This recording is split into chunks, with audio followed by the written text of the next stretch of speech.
Oh, whoops. Sorry, I was taking a selfie. Hold on. Perfect. Sorry. I know I'm supposed to be talking about online learning, teaching, something like that, but I was on my phone. I was on Twitter, Facebook, Instagram. That's not online learning, right? I mean, that's junk. We don't want our students to be engaged in social media. We don't want them to be wasting time online on BuzzFeed. We want them to be focused on online learning.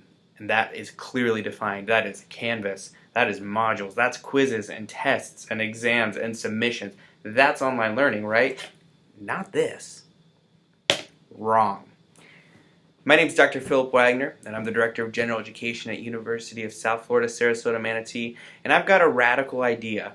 The radical idea that we're doing online education all wrong.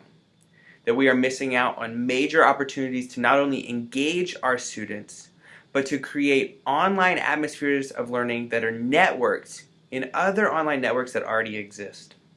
Our students are engaged. When we look at the context of online learning, many are millennials, and many in that context are also very, very networked online.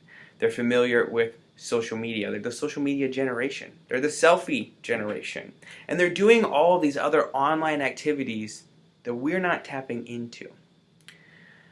My story here really comes from experience I had at the University of Kansas. I'm new to the USF system, so while I have not taught online courses here, I've taught many online courses in the past. And before I came here, I taught at the University of Kansas, and I was teaching a small group communication course.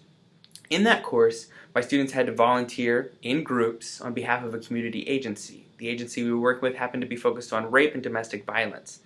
And my students, the typical student population, had a hard time thinking about how this applied to them.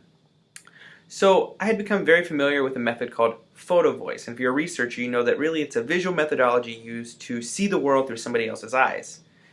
And for the selfie generation, that works quite well. So I had my students take their smartphone cameras, and before they even actually started engaging in this community engagement project, I asked them to go out and document with their cameras and their camera on their phone what it would be like to be a victim or survivor of domestic violence and or rape. And it was that moment and that activity where that project came alive to them. Because it was that moment where they used this modality to go out and assess what it meant to see their education beyond themselves. I think we're missing a lot of opportunities to use the mundane aspects of many of our students' lives, Facebook, Twitter, Instagram, BuzzFeed, Cracked, and beyond, to engage them in online learning. In this talk, I'd like to talk about moving beyond just modules and tests and assessments and the checklists that really define online learning both in our institution and in the United States currently. And I want to move towards a radical redefinition of online teaching and learning, one that is creative, one that is engaged, one that is current and modern, and one that is effective. I'm excited for the symposium. Whether I'm selected as a speaker or not, I will be there, and I'm excited to contribute to conversations about how we can grow what it means to have effective online learning and teaching practices.